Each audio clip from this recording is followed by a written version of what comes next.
एका गोळीनं झोपलेला देश जागा झाला. सरदार भगतसिंह, राजगुरू, सुखदेव फाशीच्या दोऱ्याला गळा देताना हीच घोषणा केली, इन्कलाब जिंदाबाद. त्यांचे मृत्यू नव्हते, ते होते स्वातंत्र्याच्या गर्जना. आणि एक आवाज होता जो तलवार नव्हे अहिंसा घेऊन रणांगणात उतरला. म्हणाला, सत्याचं शस्त्र वापरा. तो होता महात्मा गांधी. बाळ गंगाधर टिळक म्हणाले, स्वराज्य हा माझा जन्मसिद्ध हक्क आहे.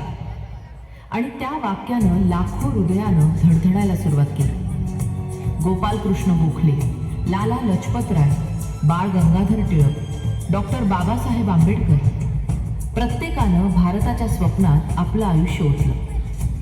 लालाजींच्या जखमा अजूनही या देशाच्या छातीवर जळत आहेत. खांद्यावर बंदूक, हातात बॉम्ब, डोळ्यात स्वातंत्र्याचं स्वप्न, अशा लाखो वीरांची भरी होती. चंद्रशेखर आझाद, ज्यांनी मृत्यूला सांगितलं, मी आझाद होतो, आझाद आहे आणि आझादच मरेन.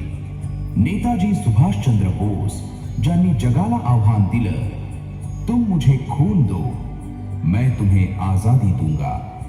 त्यांनी इंग्रजांना इतक्या शातीरपणे चकवले की त्यांच्या सावलीनंही ब्रिटिश शासन थरथरलं. काकोरीचे वीर रामप्रसाद बिस्मिल, अशफाकुल्ला खान, थापर यांनाही आपण कसे विसरू. बिस्मिल्लाहाच्या ओठांवर फाशीच्या आधीही कविता होती, सरफरोशी की तमन्ना अब हमारे दिल में. उधम सिंग, ज्यांनी जालिमवाल्यांचं रक्त लंडनच्या हृदयात परत दिलं. अनंत कान्हेरे, तारापूरवाला, सेनापती बापट, सावित्रीबाई फुले, झाशीची राणी, खान अब्दुल गफ्फार खान. या यादीला शेवटच नाही. प्रत्येकाने दिलेलं बलिदान म्हणजे भारताच्या मातीतील न संपणारी ऊर्जा.